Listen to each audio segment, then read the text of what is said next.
You may notice a boat in the background. I'll be honest with you, it is not mine. However, it does belong on the set of Prison Break, Season 4, and that's exactly where we are, in the warehouse, in their headquarters, where all the madness kind of stirs up. We're going to be talking to some key players, so stay right where you are. Michael Scofield? No. Wentworth Miller, when I talked to him. Would you say this is more of a resurrective year? Because everybody you think dies is kind of coming back to life, and who knows who's dead and who's alive now? Yeah, that's true. We do keep you guessing that way, don't we?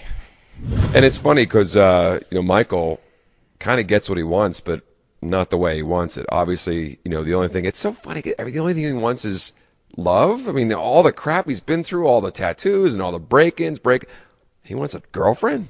Well, I think it's not just that Sarah's a girlfriend; it's that she's emblematic of some kind of silver lining on what's been a very, very dark cloud. I mean, there's been so much mayhem and bloodshed along the way that Michael needs something to look forward to, and he knows that even if they take on the conspiracy and bring it down, he can't go back to his white-collar existence as a structural engineer. That's never going to happen. That door is closed. That life is no longer available to him, so he has to create something else, something new, and hopefully Sarah will be a very positive part of that. Let's talk about the company. I think we might have been Season 2. Now it's like kind of a different faction of the company. What's the motivation for Scofield to go after these guys? I mean, other than... Well, I think we're still dealing with the company. They might have different tentacles, but it's still the same octopus. There's still one Padman / the General, and we reveal him to be the puppet master.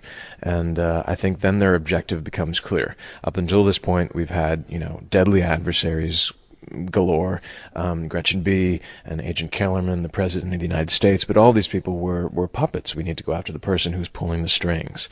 That's really how we're going to put an end to this threat, and that means going after the Padman. How do you try to separate yourself from the Supermans? Like, I can do anything, my character. Well, it's very hard. I think Michael walks that line between being both more than human and less than human at the same time. I mean, we've seen him not react to certain situations and stressors that would crack the average person, and we've seen him react in a way that seems superhuman.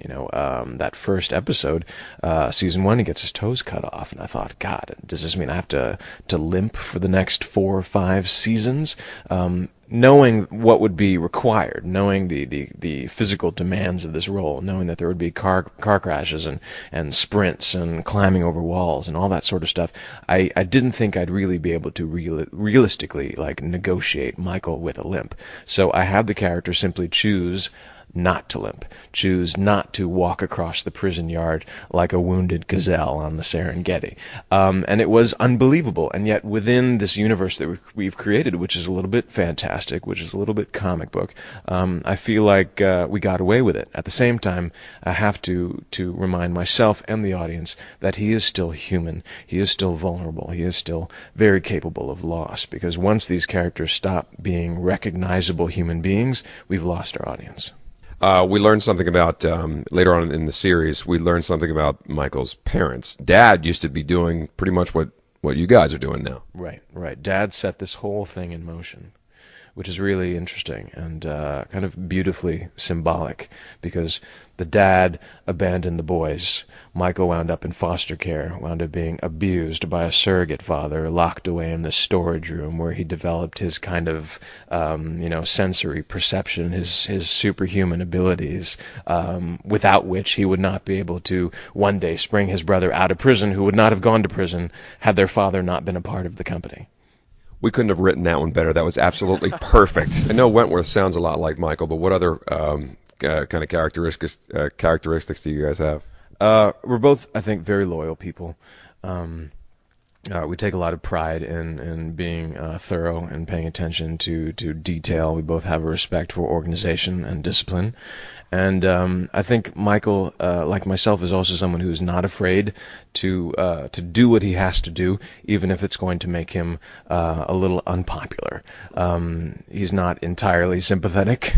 He's not entirely likable, but he has his own sense of right and wrong, what's fair and what's not, and that remains his guiding principle. Wentworth Miller, unbelievable. Thanks a lot for the time, man. Thank you. My pleasure.